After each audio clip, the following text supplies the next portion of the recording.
Добрый вечер. Вы смотрите программу «Якутия в деталях». Мой доктор, с вами Иван Луцкан. Сегодня у нас в гостях кандидат медицинских наук, врач-гематолог Республиканской больницы номер 1 Национального центра медицины имени Михаила Ефимовича Николаева Туяр Александрова. И мы поговорим о том, как распознать первые признаки заболеваний крови, какие современные методы диагностики и лечения уже доступны, и что нужно знать каждому из нас, чтобы сохранить здоровье себе и своим близким. Также узнаем о новых открытиях и возможности борьбы с тяжелыми заболеваниями, а также о том, как правильно вести образ жизни, чтобы укрепить иммунитет и защитить себя. Добрый день, Туяр Никоновна. Здравствуйте. Первый вопрос, наверное, такой общий. Какие основные заболевания крови встречаются у людей, и они обращаются в первую очередь к вам? На мой взгляд, наиболее частой причиной обращения к гематологу является анемия. Анемия чаще всего это железодефицитная, либо анемия, которая развивается на фоне дефицита В12 и фолиевой кислоты. Большинство женщин детородного возраста, они подвержены риску развития дефицита железа. И если говорить о других дефицитных состояниях, это я уже упомянула В12 и фолиевая кислота, она чаще всего встречается у лиц более пожилого возраста. Поскольку с возрастом все равно наступает атрофия желудка, слизистой желудка, и способность организма усваивать витамины из пищи, она снижается. И это может привести к развитию хронических хронической анемии, но здесь надо понимать, что анемия – это не самостоятельное заболевание, она всегда является симптомом какого-то другого заболевания. То есть, если мы выявляем анемию, то мы должны искать ее причину. Всем пациентам с анемиями обычно медицинская помощь, оказание медицинской помощи, диагностика их начинается на этапе оказания первичной медицинской помощи, то есть эти пациенты обследуются в поликлиниках у терапевта. А если установить причину анемии не удается, либо назначенное на этом этапе лечение не помогает, то тогда уже для более глубокой диагностики эти пациенты направляются на консультацию к гематологу. Вот по поводу выявления как раз-таки анемии. Чаще всего ее выявляют по результатам анализа крови. Видно, там и гемоглобин снижен, количество эритроцитов недостаточно. Вот вопрос, а как часто-то надо сдавать анализ крови? По самочувствию или же все-таки какое-то рекомендованное количество, кратности его есть? Вообще здесь, конечно, рекомендации разных стран различаются. Я, кстати, недавно слушала интервью докторов, которые переехали за рубеж, и в целом в некоторых странах вообще не рекомендуется сдавать анализы, если у человека нет никаких жалоб, потому что они считают, что это повышает немного тревожность человека. И я задумалась, к какому лагерю себя отнести. Наверное, все-таки хотя бы раз в месяц в рамках профилактических осмотров и диспансеризации, даже если ничего не беспокоит, анализы нужно сдавать, потому что мы нередко сталкиваемся с тем, что какие-либо заболевания системы крови, не обязательно анемия, это может быть хронические лейкозы, они являются случайной находкой. Но речь идет именно об общем анализе крови. Да, не об общем анализе крови, анализе. да. Общий анализ крови. Опять же, какой лучше сдавать? С лейкоцитарной формулой, без нее? Потому что люди же этого не все знают. Да, здесь зависит от того, есть ли изменения в первичном анализе. Да? Если нет никаких отклонений по уровню лейкоцитов, сейчас лаборатория делает так, что лейкоцитарную формулу считать не обязательно, потому что анализатор, он примерно считывает, сколько есть молодых форм, и если что-то подозрительно на появление атипичных клеток, то тогда уже нужно считать лейкоцитарную формулу. Вот по поводу современных методов диагностики. Какие они сейчас применяются в части диагностики заболеваний крови? Только лишь анализ крови обычный может дать ответы, или же все-таки какой-то набор инструментальных, в том числе методов диагностики, имеет место быть? Ну все, конечно, у нас начинается с оценки общего анализа крови. И в зависимости от тех находок, которые мы находим в этом анализе, уже будем назначать более детальные исследования для того, чтобы установить, на каком этапе произошел сбой, да. Например, если говорить о том, чтобы вот разделить виды анемии, то там обследование, получается, мы делаем полностью организма для того, чтобы понимать, откуда идет анемия. Это нужно оценить, есть ли в организме какое-то хроническое воспаление, насколько хорошо работает желудочно-кишечный тракт, нет ли инфицирования хеликобактером. Если мы не сможем ничего найти и конкретизировать причину, анемия все равно сохраняется, либо она нарастает в динамике, то тогда уже делаются исследования костного мозга. Это уже более специализированные исследования, а показания к этому, конечно, ставит только гематолог, если мы исключаем все возможные другие причины анемии. А вот какие симптомы должны тогда насторожить человека, чтобы он обратился к гематологу именно? На самом деле кровь, из-за того, что нет конкретной локализации органа, здесь у нас чаще всего симптомы неспецифические, да? В зависимости от того, какой у нас будет поражаться, получается, росток кроветворения. Продолжая тему анемии, здесь симптомы достаточно неспецифические, такие как слабость, быстрая утомляемость, выпадение волос, да? Еще очень часто бывает извращение вкуса, и даже вот такие, казалось бы, симптомы, которые не страшные, они должны насторожить, если их не было раньше. Ну, то есть человек нормально работал, жил, все успевал, и вдруг как-то стало, ему может показаться лень, да? Но на самом деле за этой ленью может скрываться анемия. Слабость, утомляемость, вот такие симптомы. А вот по поводу анемии как раз-таки, насколько она может быть опасной и как понять, что все-таки что-то не то и не заняться самолечением? Анемия мы разделяем по тяжести до 100 грамм на литр. Если снижается гемоглобин, это считается анемия легкой степени. И здесь все будет зависеть от компенсаторных способностей организма. Например, анемия, если она вот развивалась постепенно, то человек вообще может ничего не чувствовать. Да? Но это не значит, что с организмом все хорошо, все равно организму не хватает кислорода. Что делает гемоглобин? Он получает кислород, который мы получаем из внешнего воздуха, переносит к органам. Да? И даже если гемоглобин снижается на несколько единиц ниже нормы, все равно внутренние органы недополучают кислорода. Мы сталкиваемся довольно часто с такими ситуациями, что люди могут госпитализироваться и с уровнем гемоглобина там, 60, 70 грамм на литр. Это говорит о том, что организм уже адаптируется жить в условиях вот такой хронической гипоксии. Но это все равно не есть хорошо, конечно. А вот какие продукты в образ жизни помогают поднять уровень гемоглобина? Если анемия уже диагностирована, да, вообще мы анемию, давайте начнем с железодефицитной. Да, бывает железодефицитная анемия, при котором снижаются и уровень запасов железа и самого гемоглобина. Но также бывает еще латентный дефицит железа, когда запасов железа мало, но анемия еще не развилась. Да? Когда есть уже установлены вот эти два диагноза, никакие продукты питания, к сожалению, не помогут поднять его до нормального уровня. Вообще, самыми богатыми продуктами на железо считаются это животные продукты, говядина, печень, да, наша.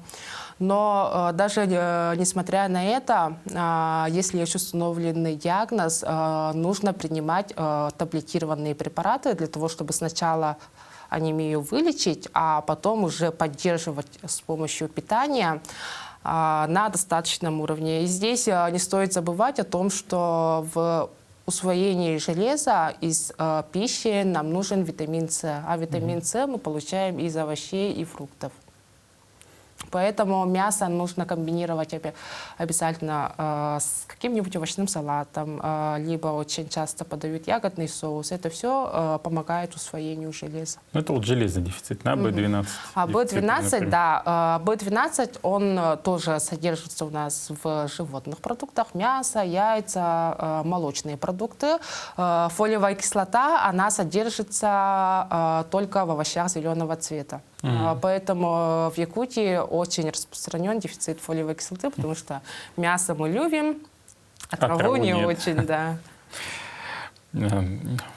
Вывод: надо больше зеленого лука запасать когда лето. Да, нужно сделать рацион разнообразным, чтобы организм получал все необходимые витамины и микроэлементы из еды.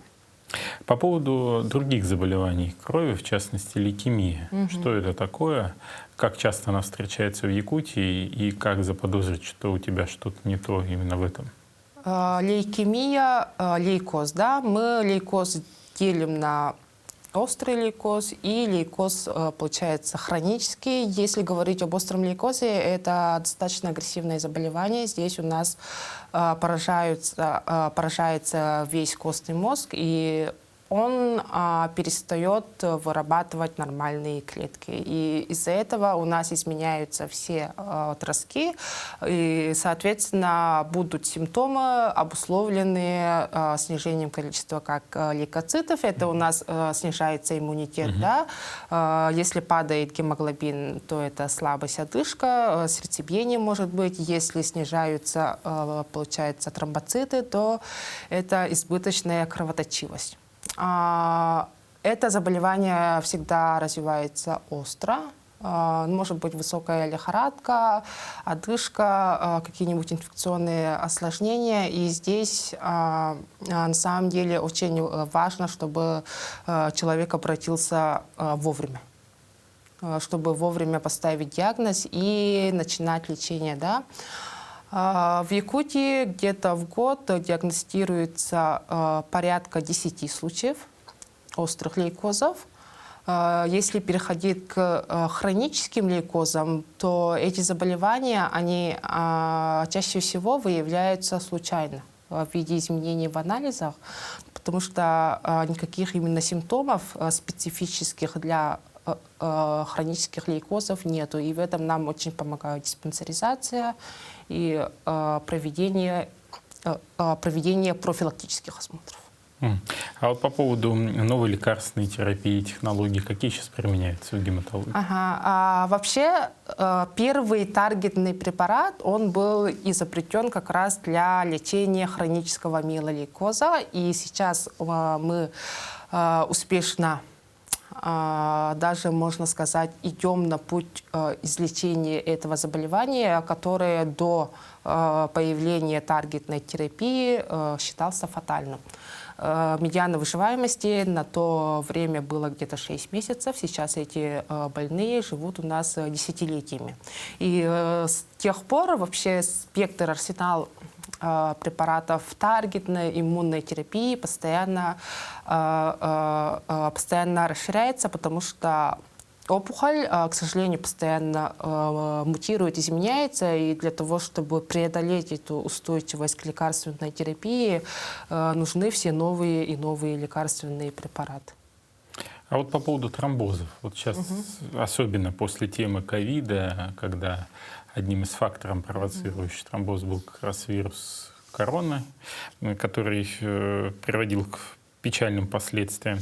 Вот сейчас, если вводить общее понятие, к чему может привести и какие методы профилактики и диагностики в данном случае можно применять в отношении человека? Тромбоз и густая кровь, да, давайте назовем, это тоже одна из достаточно частых причин обращения к гематологу, но иногда она не совсем верно интерпретируется. Например, кому-то сказали, что у вас густая кровь. На основании анализов, либо там по цвету, иногда говорят, это неправильно. Есть, конечно, состояния, которые могут располагать к сгущению крови. Это, во-первых, могут быть хронические заболевания по типу онкологических, системных заболеваний, избыточная масса тела. Об этом очень многие забывают. Курение, малоподвижный образ жизни и совокупность вот этих всех факторов, да, оно оказывает влияние на так называемую густоту крови. Если мы говорим о профилактике густой крови, нужно, во-первых, обращать внимание на образ жизни. Потому что не сколько вот перенесенная новая коронавирусная инфекция влияет на частоту и риск развития тромбозов, сколько лишняя масса тела. Или малоподвижный образ жизни. Потому что жировая ткань, она же у нас является гормонально активной, и она постоянно секретирует биологически активные вещества, которые стимулируют синтез именно факторов свертывания. И не забывать пить достаточно чистой воды и двигаться. А вот по поводу признаков, которые могли бы указать на наличие рака крови, как своевременно их обнаружить? Признаки рака крови. Лейкозы, я уже сказала, что чаще всего являются случайной находкой. Еще одной большой группой, да, гемобластозов рака крови являются лимфомы. Лимфомы ранее получали лечение в онкологической службе. И с 2019 года всеми лимфопролиферативными заболеваниями занимаемся гематологи. Здесь в первую очередь нужно обратить внимание на увеличенные лимфоузлы. Но увеличение лимфоузлов, оно может быть на фоне каких-либо инфекционных, воспалительных заболеваний. Да? И здесь подозрительными знаками, которые являются сигналом, что что-то нужно делать, это, например, если лимфоузел появился, и он очень быстро увеличивается в размерах, то здесь уже медлить не стоит. А вот по поводу других клеток крови, все-таки у нас кровь не только состоит там из лейкоцитов и эритроцитов, тромбоциты. Вот как их уровень влияет на качество жизни человека и какие заболевания могут связаны с этими клетками крови? Тромбоциты — это у нас клетки, которые отвечают за свертываемость. И на самом деле компенсаторные способности организма, да, они достаточно большие, и до снижения их уровня до 50 тысяч в 1 микролитре симптомов вообще никаких может и не быть. И если, например, начинается слишком большое снижение там, ниже 30, либо 20, то тогда могут быть спонтанные синяки. Либо, например, если кровоточат десны, прически зубов, это тоже один из довольно тревожных симптомов. И что делать? В таком случае, конечно, мы опять же обследуем пациента для того, чтобы понимать, да, откуда вот это снижение тромбоцитов. Оно очень часто встречается при вирусных инфекциях, при вирусных гепатитах, онкологических заболеваниях. И в целом, опять же, мы исключаем все возможные вторичные причины. И иногда мы просим просто пересдать анализ, и бывает, что вот в одном анализе какая-то низкая цифра, человек через месяц пересдал, и там все нормально. Если установить причину не удается, то тогда мы за этим пациентом обязательно наблюдаем в динамике, и если имеются показания, то тогда назначается лекарственная терапия. А вот препараты, которые применяются для разжижения крови, вот как быть с ними? Препараты... На что влияет? Да, препараты для разжижения крови могут назначаться по разным показаниям. Мы довольно-таки часто сталкиваемся с подбором антикоагулянтной терапии на фоне беременности, потому что беременность, она сама по себе, ну, как бы сгущает кровь, да, и в некоторых случаях, если имеются высокие риски, мы здесь подключаем профилактическую кроверазжижающую терапию. Но здесь надо понимать, что вся лекарственная терапия, она имеет свои показания и противопоказания, а также нежелательные явления. Да? То есть здесь, если терапия была назначена некорректно, либо люди любят на всякий случай для разжижения крови пить, то тогда, наоборот, мы можем получить кровотечение. Это тоже опасное состояние. Если говорить в целом о людях, которые получают постоянную кроверазжижающую терапию, то здесь надо об этом говорить обязательно своему врачу. Например, когда поступает на плановую операцию, то об этом всегда нужно говорить, потому что препараты отменяются, да, перед проведением каких-нибудь инвазивных манипуляций. Далее, нужно сообщать о всех лекарственных препаратах, которые вы принимаете, потому что некоторые лекарства между собой взаимодействуют, и мы можем получить усиление вот этого кроверазжижающего эффекта и получить кровотечение. Ну и в целом так, если имеются показания, и мы думаем, что у человека на фоне кроверазжижающих препаратов может начаться повреждение слизистой желудка, то тогда нужно профилактически делать гастроскопию. По поводу наследственных болезней крови, какие они существуют и насколько они распространены у нас здесь, в республике?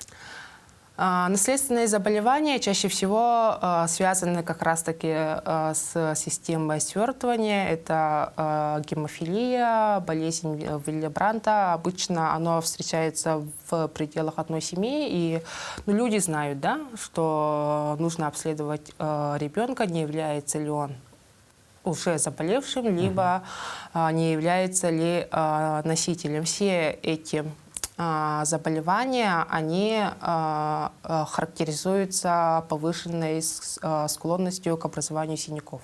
И в целом кровотечение из-за того, что организм адекватно не может вырабатывать, да, вследствие наследственных мутаций, не может вырабатывать факторы свертывания. И из-за того, что у них уже генетически нарушена эта способность, они получают постоянную заместительную терапию вот этими факторами свертывания. А как можно выявить это заболевание у нас в Якутии? Делают ли эти тесты, не делают? Да, все эти обследования у нас проводятся, у нас ведется регистр. Эти заболевания относятся к разряду орфанных, и получается, мы их знаем пофамильно, посемейно. А вот много таких людей?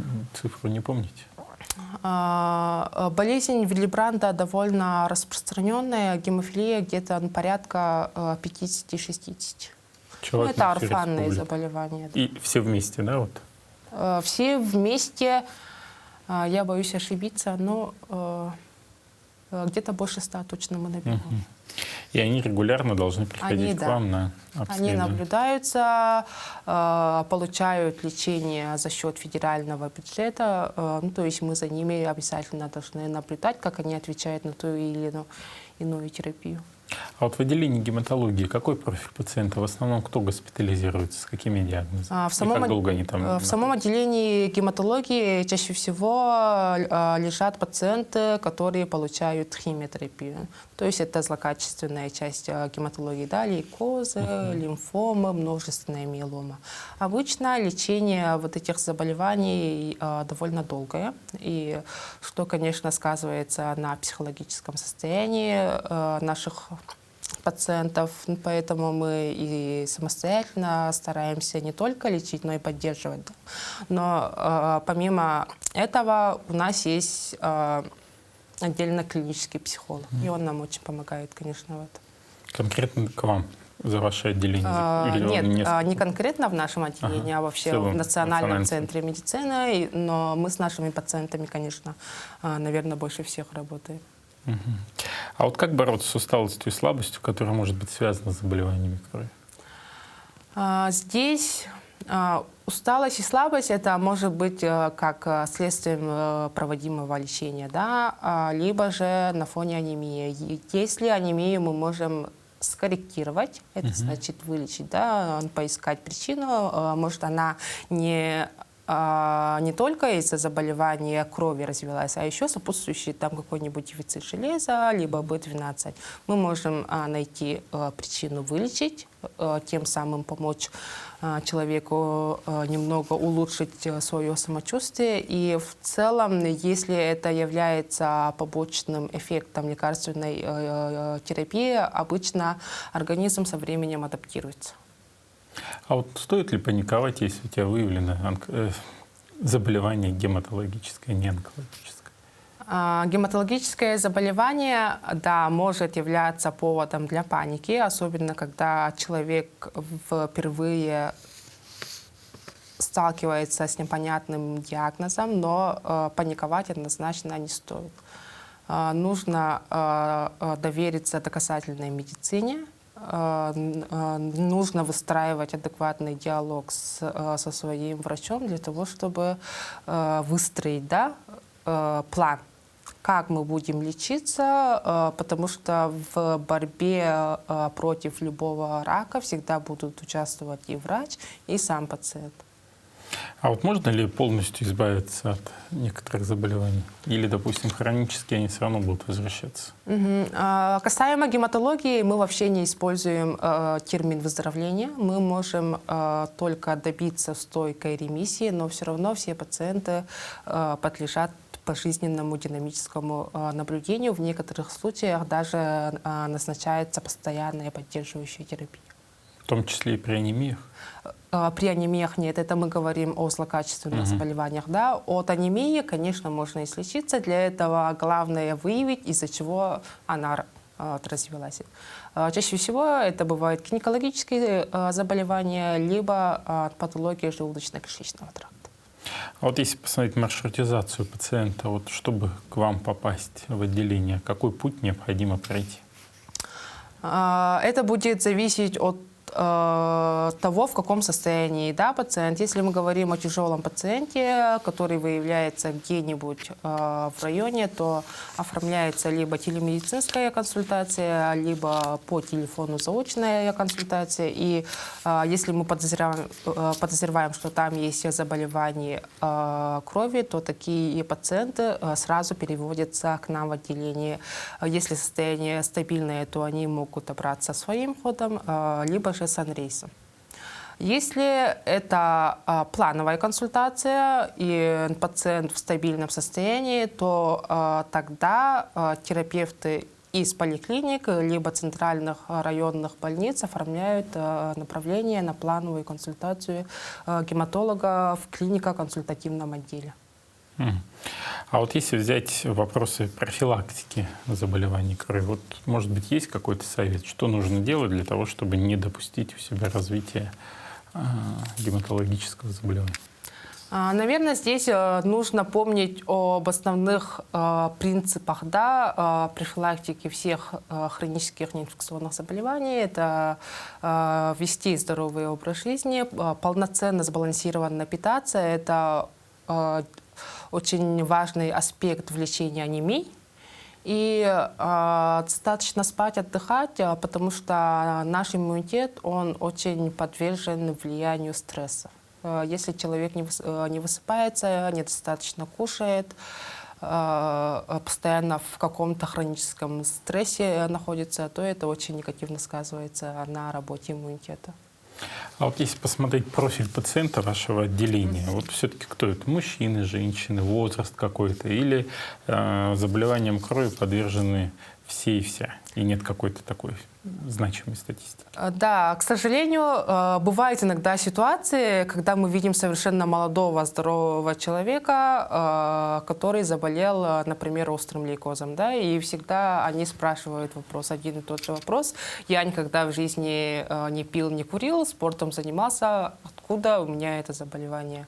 К сожалению, никто не застрахован, да, от того, что на каком-то этапе жизни происходит поломка генетического аппарата, и наш костный мозг начинает работать неправильно, производя вот эти раковые клетки. Но все-таки, согласно данным официальной статистики, число заболевших больше всего у лиц более пожилого возраста. Это, как правило, старше 60 лет. И там не делится по полу мужчин и женщин? Для отдельных заболеваний небольшие отличия могут быть, но как правило, говорит, что больше женщин или мужчин мы не можем. Примерно поровну.